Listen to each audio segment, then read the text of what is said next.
pagi kepada ibu bapak, saudara-saudara sekalian. Terimalah salam bahagia dari Bante. Namo Buddhaya.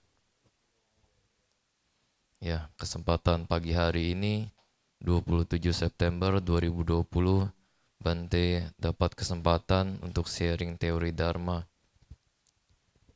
Ya, judul atau topiknya adalah Culakama Vibhanga Sutta, yang merupakan salah satu sutta bagian dari Majjhima Nikaya. Sebelum Bante jelaskan, Bante akan membacakan teks sutanya terlebih dahulu. Ya, ibu bapak, saudara-saudara sekalian dapat mendengarkannya dengan penuh perhatian. Demikianlah yang kudengar pada suatu ketika, Sang Bagawa sedang menetap di Sawati di hutan Jeta, Taman Anathapindika. Kemudian Brahmana Subha putra Todeya mendatangi Sang Bagawa dan saling bertukar sapa dengan beliau. Ketika Ramatama ini berakhir, ia duduk di satu sisi dan bertanya kepada Sang Bagawa, "Guru Gotama, apakah sebab dan kondisi mengapa manusia terlihat hina dan mulia? Orang-orang terlihat berumur pendek dan berumur panjang, berpenyakit dan sehat, cantik dan buruk rupa, berpengaruh dan tidak berpengaruh, miskin dan kaya, berkelahiran rendah dan berkelahiran tinggi, bodoh dan bijaksana. Apakah sebab dan kondisi, Guru Gotama, mengapa manusia terlihat hina dan mulia?" Murid, makhluk-makhluk adalah pemilik perbuatan mereka, pewaris perbuatan mereka. Mereka berasal mula dari perbuatan mereka, terikat dengan perbuatan mereka, memiliki perbuatan mereka sebagai perlindungan mereka. Adalah perbuatan yang membedakan makhluk-makhluk sebagai hina dan mulia. Aku tidak memahami secara terperinci makna dari pernyataan Guru Gotama yang diucapkan secara ringkas tanpa menjelaskan maknanya secara terperinci. Baik sekali jika Guru Gotama sudi mengajarkan Dhamma kepadaku agar aku dapat memahami secara terperinci makna dari pernyataan Guru Gotama. Maka murid, dengarkanlah dan perhatikanlah pada apa yang akan aku katakan. Baik Tuan. Brahmana Subha menjawab. Sang Bagawa berkata sebagai berikut. Di sini murid, di sini seorang laki-laki atau perempuan membunuh makhluk-makhluk hidup dan ia adalah pembunuh bertangan darah, terbiasa memukul dan bertindak dengan kekerasan tanpa belas kasih pada makhluk-makhluk hidup. Karena melakukan dan menjalankan perbuatan-perbuatan demikian, ketika hancurnya jasmani setelah kematian, ia muncul kembali dalam kondisi menderita di alam tujuan kelahiran yang tidak bahagia, dalam kesengsaraan, bahkan di neraka. Tetapi jika ketika hancurnya jasmani setelah kematian, dia tidak muncul kembali dalam kondisi menderita, bukan di alam tujuan kelahiran yang tidak bahagia, tidak dalam kesengsaraan, tidak di neraka, melainkan kembali ke alam manusia, maka dimanapun ia terlahir kembali, ia akan berumur pendek. Demikianlah murid, hal itu mengarah pada umur pendek, yaitu seseorang membunuh makhluk-makhluk hidup dan ia adalah pembunuh bertangan darah, terbiasa memukul dan bertindak dengan kekerasan tanpa belas kasih pada makhluk-makhluk hidup. Tetapi di sini murid, seorang laki-laki atau perempuan, meninggalkan pembunuhan makhluk hidup, menghindari pembunuhan makhluk hidup dengan tongkat, pemukul dan senjata disingkirkan, lembut dan baik hati, ia berdiam dengan berbelas kasih pada semua makhluk hidup. Karena melakukan dan menjalankan perbuatan-perbuatan demikian, ketika hancurnya jasmani setelah kematian, ia muncul kembali di alam bahagia, bahkan di alam surga. Tetapi jika ketika hancurnya jasmani setelah kematian, ia tidak kembali di alam bahagia, tidak di alam surga, melainkan kembali ke alam manusia, maka dimanapun ia terlahir kembali, ia akan berumur panjang. Demikianlah murid, hal itu mengarah pada umur yang panjang, yaitu dengan meninggalkan pembunuhan makhluk-makhluk hidup, menghindari membunuh makhluk-makhluk hidup dengan tongkat, pemukul dan senjata disingkirkan, lembut dan baik hati. Ia berdiam dengan berbelas kasih kepada semua makhluk hidup. Di sini murid, seorang laki-laki atau perempuan terbiasa melukai makhluk-makhluk dengan tangan, dengan bongkahan tanah, dengan tongkat, atau dengan pisau, karena melakukan dan menjalankan perbuatan-perbuatan demikian ketika hancurnya jasmani setelah kematian, ia muncul kembali dalam kondisi menderita, bahkan di neraka. Tetapi jika sebaliknya, ia kembali ke alam manusia, maka dimanapun ia terlahir kembali, ia akan berpenyakit. Demikianlah murid, hal itu mengarah pada penyakit, yaitu seseorang yang terbiasa melukai makhluk-makhluk dengan tangan, dengan bongkahan tanah, dengan tongkat, atau dengan pisau. Tetapi di sini murid seorang laki-laki atau perempuan tidak terbiasa melukai makhluk-makhluk dengan tangan, dengan bongkahan tanah, dengan tongkat, atau dengan pisau, karena melakukan dan menjalankan perbuatan-perbuatan demikian ketika hancurnya jasmani setelah kematian, ia muncul kembali di alam bahagia atau bahkan di alam surga. Tetapi jika sebaliknya ia kembali ke alam manusia, maka dimanapun ia terlahir kembali ia akan sehat. Demikianlah murid, hal itu mengarah pada kesehatan, yaitu seseorang yang tidak terbiasa melukai makhluk-makhluk dengan tangan, dengan bongkahan tanah, dengan tongkat, atau dengan pisau. Di sini murid seorang laki-laki atau perempuan memiliki karakter pemarah dan mudah tersinggung, bahkan jika dikritik sedikit, ia menjadi tersinggung, menjadi marah, bermusuhan dan kesal, dan menunjukkan kemarahan, kebencian dan kekesalan, karena melakukan dan menjalankan perbuatan-perbuatan demikian ketika hancurnya jasmani setelah kematian, ia muncul kembali dalam kondisi menderita atau bahkan di neraka. Tetapi jika sebaliknya ia kembali ke alam manusia, maka dimanapun ia terlahir kembali, ia akan menjadi memiliki rupa yang buruk. Demikianlah murid, hal itu mengarah pada rupa yang buruk, yaitu seseorang yang memiliki karakter pemarah dan menunjukkan kemarahan, kebencian, dan kekesalan. Tetapi di sini murid seorang laki-laki atau perempuan tidak memiliki karakter pemarah, tidak mudah tersinggung, bahkan jika banyak dikritik. Ia tidak menjadi tersinggung, tidak menjadi marah, tidak bermusuhan, dan tidak kesal, dan tidak menunjukkan kemarahan, kebencian, dan ketidaksenangan. Karena melakukan dan menjalankan perbuatan-perbuatan demikian, ia muncul kembali di alam bahagia atau di alam surga. Tetapi jika sebaliknya ia kembali ke alam manusia, maka dimanapun ia terlahir kembali, ia akan memiliki rupa yang cantik. Demikianlah murid, hal itu mengarah pada rupa yang cantik, yaitu seseorang yang tidak memiliki karakter pemarah dan tidak menunjukkan kemarahan, kebencian, dan ketidaksenangan. Di sini murid seorang laki-laki atau perempuan bersifat iri, seseorang yang cemburu, kesal dan iri akan perolehan, pujian, penghargaan, penghormatan, sanjungan, dan pemujaan yang diterima oleh orang lain. Karena melakukan dan menjalankan perbuatan-perbuatan demikian, ia muncul kembali dalam kondisi menderita atau bahkan di neraka. Tetapi jika sebaliknya ia kembali ke alam manusia, maka dimanapun ia terlahir kembali, dia tidak akan memiliki pengaruh. Demikianlah murid, hal itu mengarah pada ketidakadaan pengaruh, yaitu seseorang yang bersifat iri hati terhadap perolehan, pujian, penghargaan, penghormatan, sanjungan, dan pemujaan yang diterima oleh orang lain. Tetapi di sini murid seorang laki-laki atau perempuan tidak bersifat iri, seorang yang tidak cemburu, tidak kesal, dan tidak iri hati akan perolehan, pujian, penghargaan, penghormatan, sanjungan, dan pemujaan yang diterima oleh orang lain. Karena melakukan dan menjalankan perbuatan-perbuatan demikian, ia muncul kembali di alam bahagia atau bahkan di surga. Tetapi jika sebaliknya ia kembali ke alam manusia, maka dimanapun ia terlahir kembali, ia akan memiliki pengaruh. Demikianlah murid, hal itu mengarah pada kepemilikan pengaruh, yaitu seseorang yang tidak bersifat iri hati terhadap perolehan, pujian, penghargaan, penghormatan, sanjungan, dan pemujaan yang diterima oleh orang lain.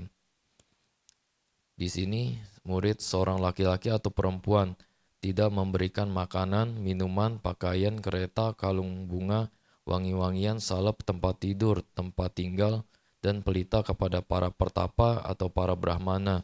Karena melakukan dan menjalankan perbuatan-perbuatan demikian, ia muncul kembali dalam kondisi menderita atau bahkan di neraka. Tetapi jika sebaliknya ia kembali ke alam manusia, maka dimanapun ia terlahir kembali, ia akan menjadi miskin. Demikianlah murid, hal itu mengarah pada kemiskinan, yaitu seseorang yang tidak memberikan makanan dan juga barang-barang lainnya kepada para petapa atau brahmana. Tetapi di sini murid seorang laki-laki atau perempuan memberikan makanan dan pelita kepada petapa atau para brahmana karena menjalankan perbuatan-perbuatan demikian, ia muncul kembali di alam bahagia atau bahkan alam surga. Tetapi jika sebaliknya ia kembali ke alam manusia, maka dimanapun ia terlahir kembali, ia akan menjadi kaya raya. Demikianlah murid, hal itu mengarah pada kekayaan, yaitu seorang memberi makanan, minuman, pelita, dan lain sebagainya kepada para petapa atau para brahmana. Di sini murid seorang laki-laki atau perempuan keras kepala, sombong, dan tidak memberikan hormat kepada seorang yang selayaknya menerima penghormatan, tidak bangkit berdiri untuk seseorang yang karena kehadirannya seharusnya ia bangkit berdiri, tidak menawarkan tempat duduk kepada ia yang layak menerima tempat duduk, tidak memberi jalan untuk seseorang yang seharusnya ia beri jalan, dan tidak menghormati, menghargai, memuja, dan memuliakan seseorang yang seharusnya dihormati, dihargai, dipuja, dan dimuliakan. Karena melakukan dan menjalankan perbuatan-perbuatan demikian, ia muncul kembali di dalam kondisi menderita atau bahkan di neraka. Tetapi jika sebaliknya ia kembali ke alam manusia, maka dimanapun ia terlahir, ia akan berkelahiran rendah. Demikianlah murid, hal ini mengarah pada kelahiran rendah, yaitu sifat keras kepala dan sombong, dan tidak menghormati, menghargai, memuja, atau memuliakan seseorang yang seharusnya dihormati, dihargai, dipuja, dan dimuliakan. Tetapi di sini murid seorang laki-laki atau perempuan, tidak keras kepala, tidak sombong.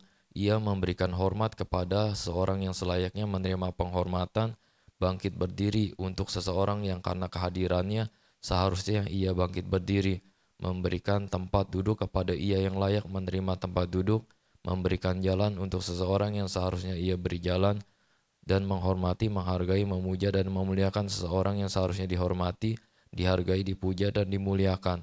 Karena melakukan dan menjalankan perbuatan-perbuatan demikian, ia muncul kembali di alam bahagia. Tetapi jika sebaliknya ia kembali ke alam manusia, maka dimanapun ia terlahir kembali, ia akan berkelahiran tinggi. Demikianlah murid, hal itu mengarah pada kelahiran tinggi, yaitu sifat tidak keras kepala dan tidak sombong, dan menghormati, menghargai, memuja, dan memuliakan seseorang yang seharusnya dihormati, dihargai, dipuja, dan dimuliakan. Di sini murid seorang laki-laki atau perempuan tidak mengunjungi seorang pertapa atau seorang brahmana yang bertanya yang mulia, apakah yang bermanfaat, apakah yang tidak bermanfaat, apakah yang tercela, apakah yang tidak tercela, apakah yang harus dilatih, apakah yang tidak boleh dilatih, perbuatan apakah yang mengarah pada bahaya dan penderitaanku untuk waktu yang lama, perbuatan apakah yang mengarah pada kesejahteraan dan kebahagiaanku untuk waktu yang lama. Karena melakukan dan menjalankan perbuatan demikian, ia muncul kembali di dalam kondisi menderita. Tetapi jika sebaliknya ia kembali ke alam manusia, maka dimanapun ia terlahir kembali, ia akan menjadi bodoh. Demikianlah murid, hal itu mengarah pada kebodohan, yaitu seseorang yang tidak mengunjungi seorang pertapa atau seorang brahmana dan mengajukan pertanyaan demikian. Tetapi di sini murid seorang laki-laki atau perempuan mengunjungi seorang pertapa atau seorang brahmana dan bertanya, yang mulia, apakah yang bermanfaat, perbuatan apakah yang mengarah pada kesejahteraan dan kebahagiaanku untuk waktu yang lama. Karena melakukan dan menjalankan perbuatan-perbuatan demikian, ia muncul kembali di alam bahagia. Tetapi sebaliknya, ia kembali ke alam manusia, maka dimanapun ia terlahir kembali, ia akan menjadi bijaksana. Demikianlah murid. Hal itu mengarah pada kebijaksanaan, yaitu seseorang mengunjungi seorang pertapa atau brahmana dan mengajukan pertanyaan-pertanyaan demikian. Demikianlah murid, jalan yang mengarah pada umur yang pendek menyebabkan orang-orang menjadi berumur pendek. Jalan yang mengarah pada umur yang panjang menyebabkan orang-orang menjadi berumur panjang. Jalan yang mengarah pada penyakit menyebabkan orang-orang menjadi berpenyakit. Jalan yang mengarah pada kesehatan menyebabkan orang-orang menjadi sehat. Jalan yang mengarah pada rupa yang buruk menyebabkan orang-orang menjadi buruk rupa. Jalan yang mengarah pada rupa yang cantik menyebabkan orang-orang menjadi cantik. Jalan yang mengarah pada ketiadaan pengaruh menyebabkan orang-orang menjadi tidak berpengaruh. Jalan yang mengarah pada kepemilikan pengaruh menyebabkan orang-orang menjadi berpengaruh. Jalan yang mengarah pada kemiskinan menyebabkan orang-orang menjadi miskin. Jalan yang mengarah pada kekayaan menyebabkan orang-orang menjadi kaya. Jalan yang mengarah pada kelahiran rendah menyebabkan orang-orang menjadi berkelahiran rendah.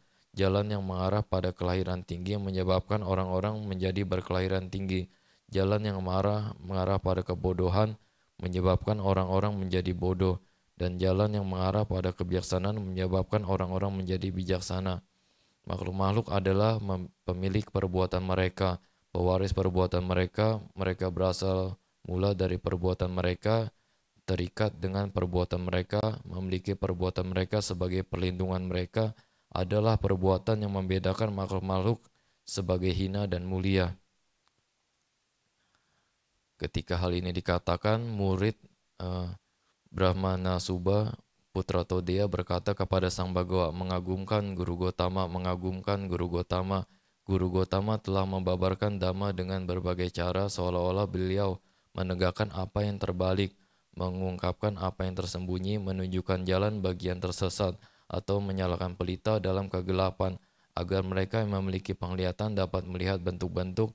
Aku berlindung pada Guru Gotama dan pada Dhamma dan pada Sangga para biku. Sejak hari ini sudilah Guru Gotama mengingatku sebagai seorang umat awam yang telah menerima perlindungan seumur hidup.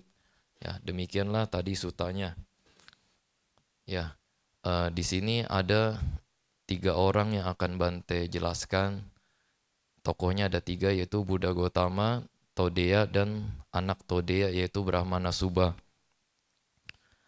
Nah, kejadian ini adalah di Sawati. Ketika itu zamannya masih Raja Pasenadi Kosala. Todeya, ayah dari Brahmana Subha ini, adalah salah satu penasihat Raja Pasenadi Kosala. Dan juga Todeya merupakan salah satu adipati atau kepala daerah dari Tudigama, desa Tudi. Nah, Todeya ini merupakan orang yang sangat kaya raya sekali. Dikatakan bahwa harta kekayaannya itu ada 87.000 dikali 10 juta kahapana. Kahapana ini adalah keping koin emas pada zaman itu. Nah, tetapi walaupun Brahmana Todeya ini merupakan orang yang luar biasa kaya, tetapi kekikirannya juga luar biasa. Dikatakan Todeya ini adalah parama macari, atau bisa dikatakan sangat-sangat pelit sekali. Nah, dikarenakan sangat pelitnya, maka di dalam cerita Todeya lahir kembali jadi anjing yang ada di rumahnya.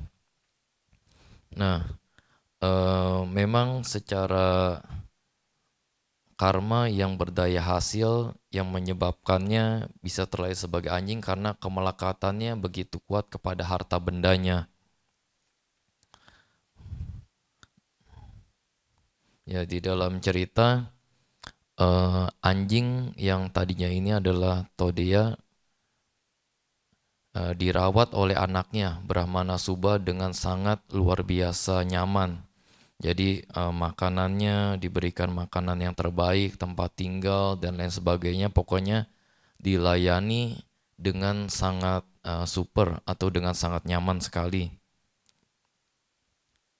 Nah, jadi suatu saat Buddha Gotama seperti biasa ketika dini hari memindai dunia, melihat siapakah yang layak mendapatkan bantuan dari beliau.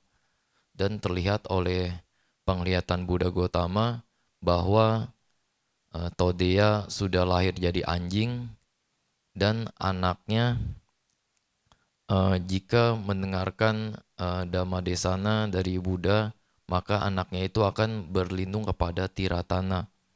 Nah, tetapi Tidak lama kemudian nanti anjing itu yang tadinya Todeya akan lahir jadi makhluk neraka. Anjing itu akan mati dan kembali lahir di alam neraka. Nah, jadi pada pagi harinya Buddha Gautama berjalan menuju rumah Brahmana Subha.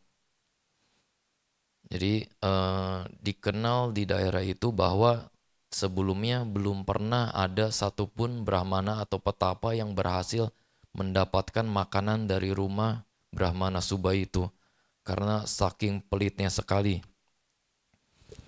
Nah, bahkan dulu sewaktu Todeya itu masih hidup, masih jadi manusia sebelum dia jadi anjing, Todeya ini juga sering menghasut sanak keluarganya agar bersifat pelit juga. Karena menurut pandangan diri dia, seseorang yang memberi pasti kekayaannya itu menyusut. Nah, jadi Todeya semasa masih jadi manusia sering menghasut atau memotivasi sanak keluarganya agar tidak menyia-nyiakan hartanya dengan berderma. Dia tidak percaya akan adanya pahala dari berdana. Bahkan mengusir pertapa atau biku yang pindah patah yang lewat di depan rumahnya. Nah, Todeya memiliki suatu perumpamaan tentang sarang semut, yang dimana seperti halnya semut-semut yang mengumpulkan bongkahan tanah kecil satu butir demi satu butir untuk membentuk rumah semut yang segi begitu besar atau kokoh, demikian pula seseorang manusia haruslah menimbun kekayaannya sedikit demi sedikit untuk membentuk timbunan yang besar tanpa harus mendanakannya. Nah, dikarenakan sangat pelitnya itu dia jadi anjing. Lalu ketika Buddha Gautama sudah sampai di rumah Brahmana Subha, dia digonggongin. Jadi anjing yang tadinya Todeya itu menggonggong kepada Buddha Gautama. Nah, lalu Buddha Gautama berkata kepada anjing itu, Todeya, kamu sekarang menjadi anjing karena memanggil aku dengan tidak hormat dengan sebutan Bobo. Nah, jadi sebutan Bobo itu istilahnya seperti merendahkan atau panggilan yang tidak hormat. Jadi kurang sopan. Nah, setelah anjing itu mendengar bahwa Buddha Gautama memanggil dia dengan Todeya, anjing itu tunduk lesu karena berpikir, wah, Samana Gautama mengetahui aku. Jadi dengan sedihnya, dengan tertunduk, anjing itu seperti ngambek dan dia pergi ke tempat yang ada banyak abu pembakaran. Jadi seperti berguling-guling atau tidur rebahan di sana. Ya, jadi setelah Buddha Gautama pergi dari rumah Brahmana Subha, pelayan-pelayan Subha itu melihat anjing di tempat abu. Sudah kotor karena berguling-guling atau tidur di tempat yang banyak abunya itu. Nah, singkat cerita akhirnya pelayannya itu memberitahukan apa yang terjadi sebenarnya. Bahwa anjingnya itu waktu Buddha Gautama datang dipanggil dengan sebutan Todeya. Nah, tentu saja anaknya ini Brahmana Muda Subha, dia menjadi heran juga, marah juga, kesal karena dia memiliki keyakinan bahwa ayahnya Brahmana Todeya itu dia yakin pasti terlahirnya di alam Brahma. Karena dia adalah seorang penasihat kerajaan, seorang Brahmana, seseorang yang bisa dikatakan banyak menguasai ajaran-ajaran para Brahmana. Jadi Brahmana Subha itu yakin bahwa mana mungkin ayahnya itu bisa terlahir sebagai anjing. Nah, singkat cerita, akhirnya dia berencana untuk protes kepada Buddha Gautama. Kenapa anjingnya dipanggil dengan sebutan nama ayahnya? Nah, lalu setelah Brahmana Subha pergi ke Wihara Jetavana menemui Buddha Gautama dengan perasaan marah. Nah, tetapi karena Buddha Gautama memiliki mahakaruna, maka itu bisa menyebabkan Brahmana Subha yang tadinya sudah berapi-api dengan marahnya itu bisa teredam api kemarahannya. Nah, di situ Buddha Gautama memberitahukan kepada Brahmana Muda Subha bahwa ada harta-harta yang belum sempat diberitahukan ayahnya sebelum ayahnya itu meninggal. Jadi ada lumayan banyak, ada kalung emas seharga 100.000 kahapana, ada sandal emas, tongkat emas, dan lain sebagainya yang masih belum diketemukan oleh Brahmana Subha itu. Nah, singkat cerita akhirnya dia kembali pulang ke rumahnya dan ingin bertanya. Yang sebelumnya juga Buddha Gautama sudah menyarankan, tanyalah kepada anjing itu di mana harta benda itu disimpan. Nah, kalau menurut versi yang Sri Lanka, disarankan anjing itu dikasih makanan dulu sampai kenyang. Lalu setelah anjing itu sudah hampir terlelap tidur, pukullah bokongnya. Lalu bilang, ayah, di manakah kamu menyimpan harta benda yang tersimpan yang belum sempat diberitahukan? Ya, kurang lebih seperti itu. Nah, singkat cerita, Brahmana Subha melakukannya. Nah, karena tentu saja dia ingin mendapatkan harta benda yang luar biasa banyak itu untuk menambah pundi-pundi kekayaannya. Ya, dia kasih makan anjingnya, lalu ketika anjingnya sudah kenyang, udah lunglai, hampir mau tertidur, dia tepuk bokongnya lalu dia bilang, ayah, di mana engkau menyembunyikan harta benda yang belum sempat engkau kasih tahu kepada saya? Ya, kurang lebih seperti itu. Lalu anjingnya ini diceritakan ada rasa senangnya, ada rasa sedihnya juga karena dia berpikir ini orang yang di kehidupan lalu adalah anaknya sendiri. Ya, senang karena dia dipanggil ayah, padahal kan kondisi dia pada saat itu adalah anjing. Nah, singkat cerita, anjing ini mengarah kepada area tanah di mana dulu waktu dia masih jadi manusia dia pernah menguburkan harta bendanya di situ, menimbunnya di situ.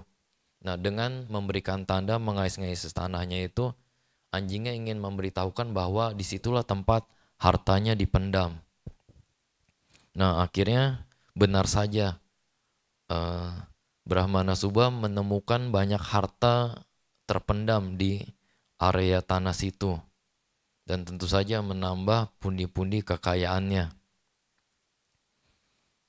Nah, setelah dia menyaksikan sendiri bahwa kata-kata Buddha Gautama adalah benar adanya, dia sekarang jadi lebih respect, jadi lebih hormat kepada Buddha Gautama. Dia sangat takjub sekali apa kelahiran kembali yang sulit dilihat oleh orang biasa, tetapi Buddha Gautama bisa melihatnya dengan jelas. Nah, setelah Brahmana Subha mendapatkan harta karun yang terpendam warisan dari ayahnya itu, nah barulah dia pergi ke Wihara Jetavana untuk kedua kalinya yang untuk mendengarkan Sutta Julakama Vibhanga Sutta yang tadi Bante bacakan itu. Pada awalnya Brahmana Subha ini tidak mau memberikan hormat. Jadi sebelum bertukar sapa atau sebelum mendengarkan Dhammadesana dari Buddha Gautama, Brahmana Subha tidak beranjali juga tidak bernamaskara karena menganggap bahwa dia adalah Brahmana. Jadi menganggap kelahirannya adalah status yang tinggi. Nah, dikarenakan kesombongannya itu Buddha Gautama melihat bahwa jika Brahmana Subha memiliki keangkuhan yang kuat seperti itu, maka dia tidak mudah untuk mencerap dharma yang diberikan.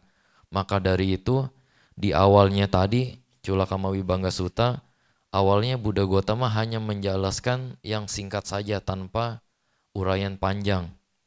Itu sebenarnya disengaja karena untuk melunturkan kesombongan dari Brahmana Subha. Setelah Buddha Gautama menjelaskan yang singkatnya dahulu, setelah itu Brahmana Subha masih bingung, tidak mengerti. Nah, dari situlah kesombongannya pudar. Pudar sedikit, dia mengetahui atau merealisasi bahwa tidak semua pengetahuan dia ketahui. Ada pengetahuan yang belum dia ketahui. Nah, setelah pembabaran yang satu paragraf singkat itu, Brahmana Muda Subha ini memohon kembali kepada Buddha Gautama agar menjelaskan dengan lebih terperinci. Nah, setelah itu barulah Buddha Gautama mau untuk membabarkan khotbah yang lebih terperinci karena keangkuhannya sudah lebih pudar sehingga bisa lebih reseptif atau Brahmana Subha bisa lebih menerima ajarannya. Nah, lalu Bante ingin menjelaskan juga yang tadinya penyebab ayahnya Brahmana Subha ini atau dia jadi anjing karma karma dari kekikiran atau kemelekatannya luar biasa sangat kepada harta bendanya, memang itu menjadi karma produktif, yaitu karma berdaya hasil yang mengkondisikan patisandhicitanya atau pikiran terakhir menjelang kematian. Nah, tetapi yang tadi Buddha Gautama katakan bahwa kamu sekarang menjadi anjing karena memanggil aku dengan tidak hormat. Nah, karma buruk dari memanggil Buddha Gautama dengan tidak hormat itu adalah karma suportif atau karma pendukung. Karma buruk pendukung yang mengkondisikan ayah Brahmana Subha itu jadi anjing. Nah, di sini juga Bante mau jelaskan sedikit mengenai 4 jenis karma berdasarkan fungsinya. Jadi yang pertama, karma produktif, karma berdaya hasil. Nah, karma produktif ini yang mampu menyebabkan seseorang itu bertumimba lahir kembali.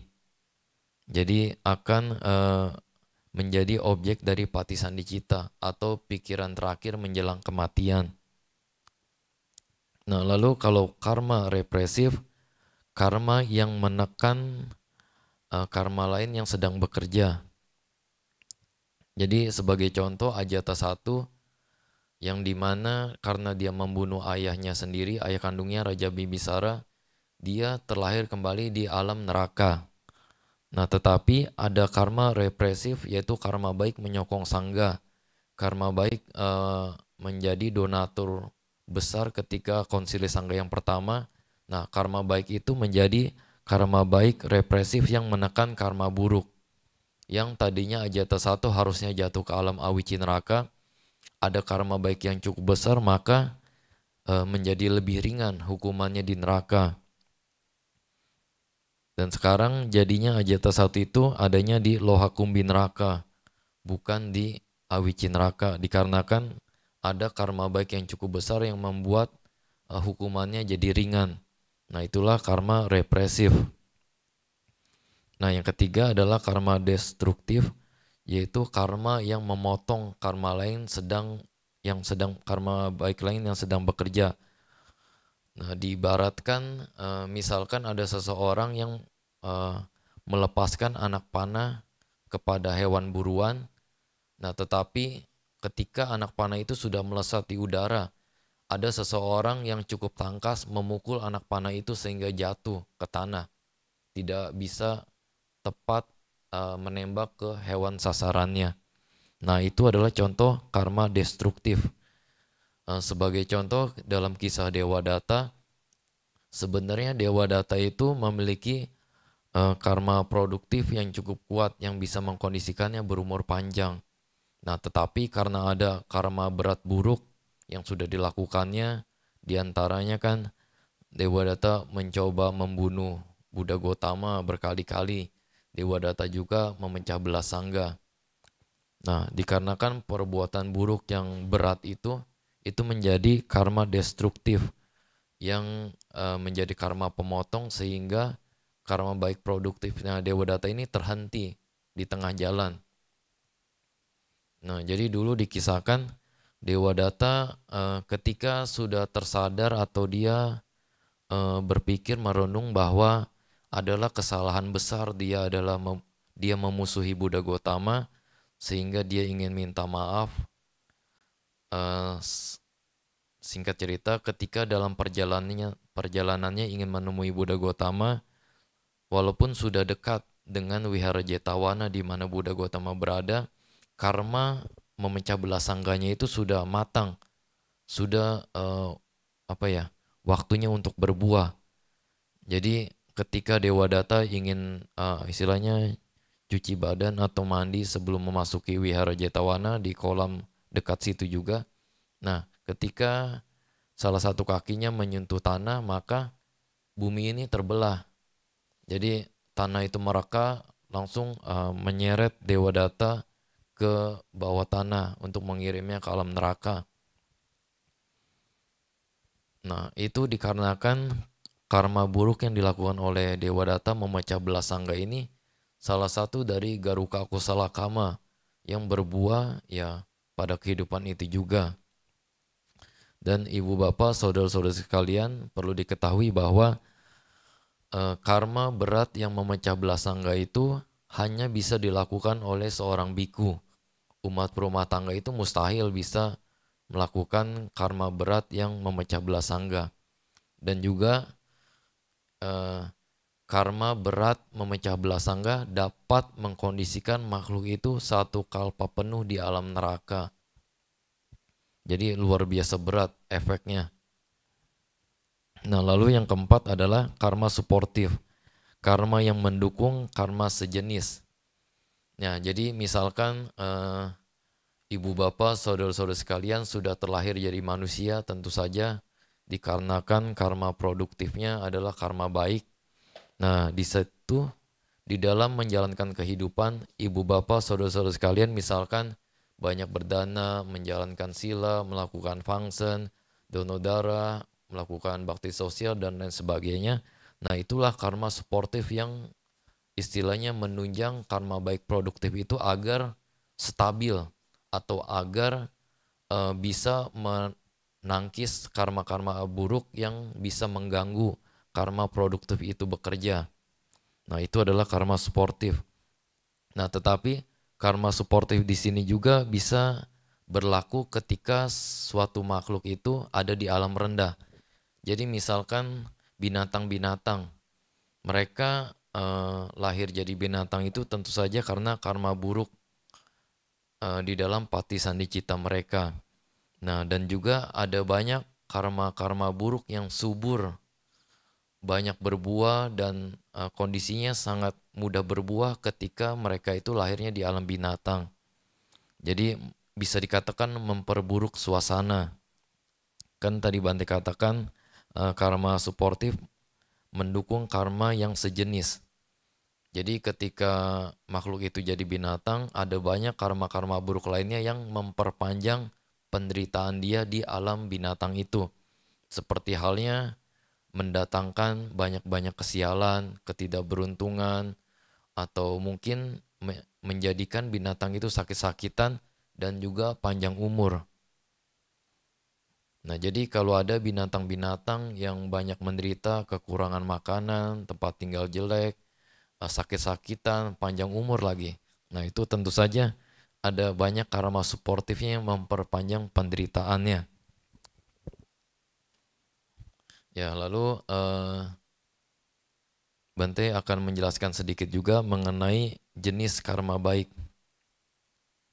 Nah, jadi karma baik itu bisa dikategorikan menjadi karma baik 3 akar dan karma baik 2 akar. Yang disebut dengan karma baik tehetuka dan karma baik duhetuka. Nah, yang membedakan di sini adalah adanya pengetahuan atau tidak adanya pengetahuan ketika karma baik itu dilakukan.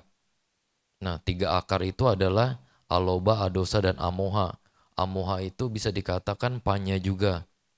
Nah, jadi ibu bapak, saudara-saudara sekalian ketika berbuat karma baik itu, ibu bapak menyadari bahwa apa yang dilakukan itu akan membuahkan kebahagiaan, atau apa yang dilakukan itu akan membuahkan pahala bagus atau pahala besar.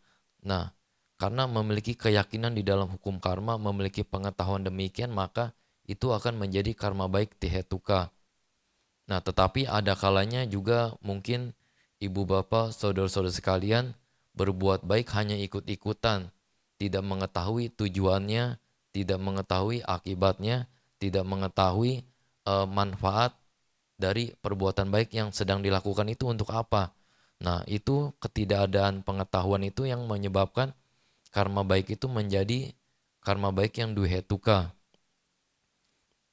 Nah, lalu secara kualitasnya itu dibedakan menjadi yang superior dan inferior.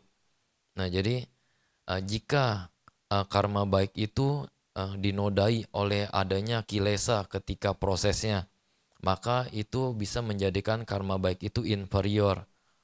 Nah, tetapi jikalau selama proses dia berbuat baik itu dia tidak dikotori oleh kilesa, istilahnya murni, maka karma baik itu menjadi karma baik superior.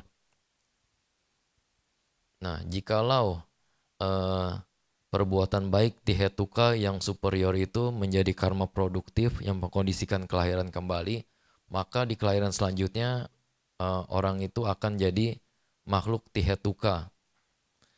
Spesialnya makhluk tihetuka atau manusia yang tihetuka, patisandi citanya itu tihetuka, maka dia punya kesempatan untuk merealisasi pencerahan. Seperti halnya pencerahan tingkat sotapana, sakadagami, anagami, dan arahata. Dan dia memiliki kondisi yang cukup untuk mencapai jana-jana. Nah, tetapi jikalau perbuatan baik yang mengkondisikan patisandi citanya itu adalah tihetuka yang inferior, dia akan menghasilkan kelahiran kembali sebagai makhluk yang patisandi citanya itu adalah duhetuka. Nah, yang kurang beruntung bagi manusia yang duhetuka pugala atau makhluk yang duhetuka pugala, sekeras apapun dia berusaha di dalam meditasi, di dalam samatha, maksimal itu upacara samadhi. Sekeras apapun dia berusaha di dalam latihan meditasi vipassana, sehebat-hebatnya pencapaiannya adalah sangkarupeka nyana.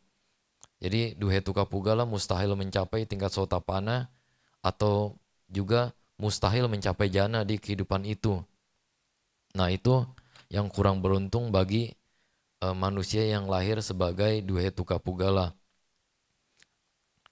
Nah, misalkan karma baik duhetuka itu kan ada yang inferior dan superior.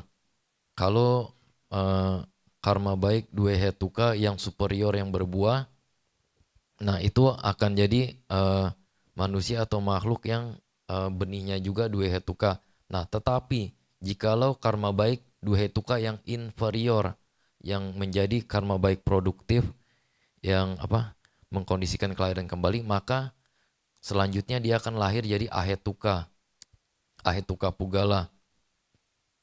Nah, jadi ahetuka pugala ini jikalau ada di alam manusia, itu pasti dia itu cacat sejak lahir. Jadi istilahnya patisandi citanya itu kekuatan karma baik benihnya itu tidak sanggup untuk mengkondisikan manusia atau makhluk itu memiliki misalkan fisik yang sempurna, memiliki panca indera yang bagus, yang sempurna. Nah, itu tidak mampu karena patisandi citanya itu adalah jenis yang ahetuka, ya. Nah, jadi ibu bapak, saudara-saudara sekalian, setelah mendengarkan penjelasan mengenai jenis karma baik yang tihetuka, duhetuka, terus yang inferior dan superior, selayaknya lah ketika berbuat karma baik, seyogyanya mengkondisikan sebagus mungkin. Jadi jauhkan diri dari penyesalan ketika melakukan perbuatan baik itu, menghindari diri dari istilahnya. Pokoknya sebisa mungkin, semurni mungkin. Jangan sampai ada noda, diminimalkan jikalau memang ada noda dalam menjalankan perbuatan baik. Pamrihnya diminimalkan, Jadi misalkan ibu bapak saudara-saudara sekalian ingin berbuat baik berdana untuk wihara, semakin tinggi pamrih atau pokoknya kesombongan dari ibu bapak saudara-saudara sekalian itu akan memperburuk atau menodai buah karmanya nanti. Ya, Bante rasa karena waktunya sudah sekitar jam 11, cukup sampai di sini. Jadi demikianlah penjelasan dari Bante mengenai Julakama Wibangga Sutta bagian dari Majjhima Nikaya. Semoga dapat bermanfaat bagi ibu bapak saudara-saudara sekalian. Semoga menambah wawasan. Jikalau ada salah-salah kata atau bahkan materinya kurang lengkap atau bahkan materinya ada yang salah, mohon maaf karena Bante juga masih dalam proses belajar. Akhir kata, terimalah salam bahagia dari Bante. Namo Buddhaya.